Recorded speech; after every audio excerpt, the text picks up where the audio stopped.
இப்போது புதிய அறிமுகம் ஆச்சி ஹோட்டல் சாம்பார் 50 கிராம் ரூபாய் 20 மட்டுமே. நாங்கள் ஒரு மாடை உழவுக்கு முதல் விவசாயம் பண்ணி நாங்கள் பொழைச்சிக்கிருந்தோம். அதுக்கப்புறம் ஒரு மாடை ஜல்லிக்கட்டுக்கு உபயோகப்படுத்தினோம். அது எதுக்குன்னா அதை துன்படுத்தலை, அதுக்கு ஒரு சந்தோஷம் கொடுக்கணும். நம்ம எப்படி பிறந்தநாள் நம்ம ஒரு கொண்டாடுறோமோ அதே மாதிரி அதுக்கு பிறந்தநாள் நம்மளுக்கு தெரியாது. அப்போ அதுக்கு ஒரு கொண்டாட்டம் என்ன சரி நாங்கள் ஒற்று மக்களாக நாங்கள் சேர்ந்து அதுக்கு ஒரு விழாவை எடுத்து நாங்கள் கொண்டாடுறோம்.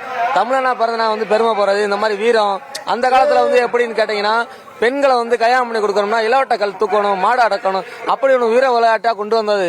இன்னைக்கு அப்படி அதை பாரம்பரியமாக நான் தொண்டுகிட்டு வரோம். நான் மதுரை மாவட்டம் அவனியாபுரத்துலேருந்து நான் பேசுகிறேன். என்னோட பேர் ராம்பர். நான் MBA படிச்சிருக்கேன். நான் ஒரு பட்டதாரி.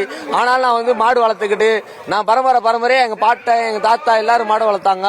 அதுக்கப்புறம் நான் வளர்க்குறேன், எனக்கு அப்புறம் என் பிள்ளை வளர்ப்பாங்க. இந்த மாதிரி பாரம்பரியம் தொடரும். நாட்டு மாடுகள் வளர்க்கணும், நாட்டு பால் உயரணும். அதனால தாய்ப்பால் மாதிரி தான் நாட்டுப்பாலும், அதே மாதிரி பிள்ளைங்களோட ஆரோக்கியமும் உயரும். எப்படி பவுடர் பாலும் பாக்கெட் பால் குடிக்கிறோமோ அதை தவிர்த்து நம்ம நாட்டு மாடுகள் எவ்வளவோ இருக்கு, 1000 பேர் இருக்காங்க. அந்த பேர் கடையில போய் நம்ம போய் மாட்டு பாலை வாங்கி குடிச்சோம்னா நம்மளுக்கு ஆரோக்கியங்கள் அதிகமாக வரும். நம்ம இனிமேல் நம்ம ஒரு சத்தான ஒரு உணவை சாப்பிட்ட மாதிரி நம்மளுக்கு ஒரு பெருமையா இருக்கும். Happy Pongal all boys. Happy Pongal. இப்போது புதிய அறிமுகம் ஆச்சி ஹோட்டல் சாம்பார் 50 கிராம் ரூபாய் 20 மட்டுமே.